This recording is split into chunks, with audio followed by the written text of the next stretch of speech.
What in the UK we call Christmas puddings. This is a thing made out of dried fruit, and you set fire, you put brandy on the top and you set fire, and then you bring it into the room. Okay, that is a Christmas pudding.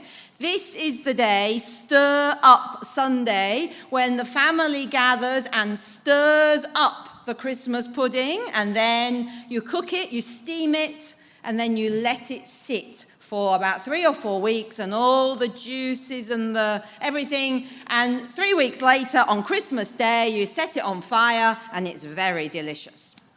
Anyway, Stir Up Sunday has traditionally always been on the Sunday before Advent, and in the UK they would always start the collect, "Stir up, we beseech thee, O Lord, the wills of your faithful people."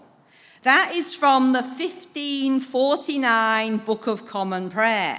But in recent years, many churches, they now follow what's called Christ the King Sunday on that Sunday. And in the Episcopal Church, the collect for today, which starts "Stir Up," event according to the Book of Common Prayer, 1979. So in America, today is stirred up today and get them in the oven ready to cook. Do you do that? I'm not sure. No. Not just the physical, what traditionally we would do. The phrase "stir up" means not just the physical action, calling on the Lord to stir up his power.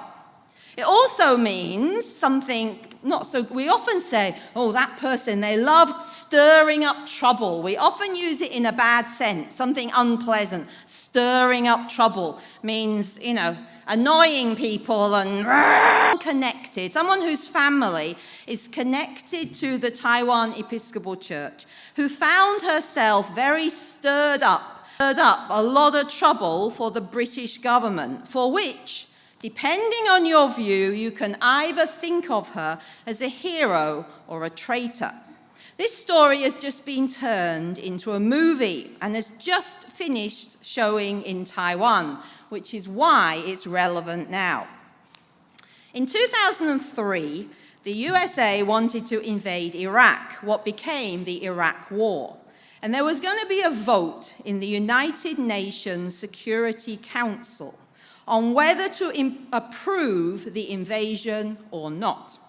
The USA sent a highly confidential email to the UK government intelligence and security headquarters, and they asked the UK government to bug, which means secretly record, the offices of the 6 countries on the United Nations Security Council. They were the swing states. They could vote yes or they could vote no. And the USA's idea was to use the information from the secret recordings to blackmail those countries to vote in favor of the Iraq War. Now, that email was sent to the UK intelligence headquarters. And one of the people who saw that email was a woman called Catherine Gun. She spells it G-U-N, but it's a kind of Turkish German. It's got 2 dots on the top, which I gather means you spell it, it sounds a bit more like gun rather than gun. Catherine was employed there as a translator. She translated documents from Mandarin Chinese into English. And when she saw that email, she was really stirred up. She felt very, very strongly that she must do something. She knew that what the USA was asking the UK to do was dishonest and illegal. And she was completely opposed to the Iraq War. So she illegally printed out that email. A few days later, she illegally sent that email to a friend who sent it to the media, and it was published on the front pages of the newspaper. Catherine Gun was a whistleblower. And like all whistleblowers, as I said, some considered her a hero, others considered her a traitor. She herself said, "I'm just baffled in the 21st century that we, as human beings, are still dropping bombs on each other as a means to resolve issues." She did not succeed in stopping the war, as we know, but she did succeed in helping to change public opinion about the Iraq War, as more and more people opposed military action and realized some of the terrible things going on to manipulate countries to vote in favor of military action. Now, that story of Catherine Gun has now been made into a movie. It was released in Taiwan at the end of September. The movie is called Official Secrets. If you want the Chinese title, I have it. And it stars Keira Knightley as Catherine Gun. I'm telling you this story of Catherine Gun because she is directly connected with the Taiwan Episcopal Church, and particularly with the St. James English congregation in Taichung. Catherine Gun's job, as I told you, was to translate Chinese into English for the UK intelligence. She learned her Chinese here in Taiwan. She was brought up in Taichung. Her mother was called Jan Harwood, and for many years, Jan was one of the lay leaders of the St. James English congregation.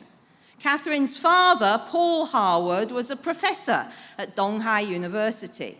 Many people, like Anthony's parents, like the Reverend Charles Chen, like many people in St. James, remember the Harwoods very well. I've been to their home on several occasions with the English congregation.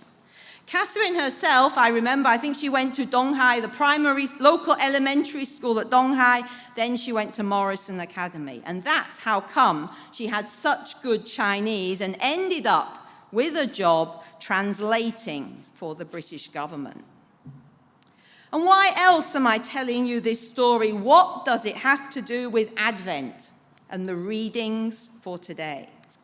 Just as Catherine Gun found herself stirred up by the actions of the US government regarding the war in Iraq, so John the Baptist also found himself very stirred up by the adultery and infidelity of Herod.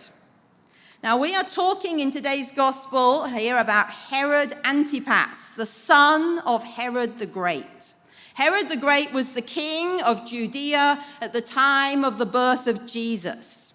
After Herod the Great's death, his kingdom was broken up into smaller territories. And this particular territory, Galilee, was ruled by Herod Antipas. Now, Herod was already married when he fell in love with his brother's wife. So, bye-bye brother, bye-bye wife, and he married his brother's wife. Now, John was very disturbed by this, John the Baptist. He rebuked him for it. And as a result, of course, Herod was not going to be happy listening to all this rebuke. He ordered John's arrest, and John ended up in prison. So now, in the story today, John is languishing in prison. He must have had a lot of time to think. Who knows? Maybe he was even doubting his calling. Did he regret his actions in rebuking Herod? Because we all know revealing other people's secrets requires a lot of courage, as Catherine Gun also found out. It would have been far safer for these people if they had just kept quiet. It was while he was in prison that John heard all those accounts of what Jesus was doing, all the miracles he was performing, all the teaching he was giving, and all the things that he heard about Jesus kind of made him question what was going on.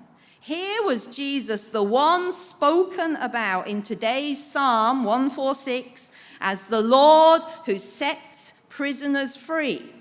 And yet here was John still in prison, and he would die in prison. When John heard those stories of the blind receiving their sight, the lame walking, the lepers cleansed, the deaf hearing, the dead raised, did he wonder, but Lord, what about me? At times, The darkness must have seemed very dark to him, and yet he held out his hope that the dawn was coming, the hope of salvation. One of the more prominent and meaningful symbols of Advent is a lighted candle in the darkness. In the darkness of our world, it takes a lot of courage to challenge someone in authority about decisions they have made regarding their personal relationships, like John the Baptist did when he rebuked Herod. In the darkness and murky underworld of international politics and war, it takes a lot of courage to stand up and shine a light in the darkness like Catherine Gunn did. For Christians, the lighted candle is a symbol of Christ, the light of the world.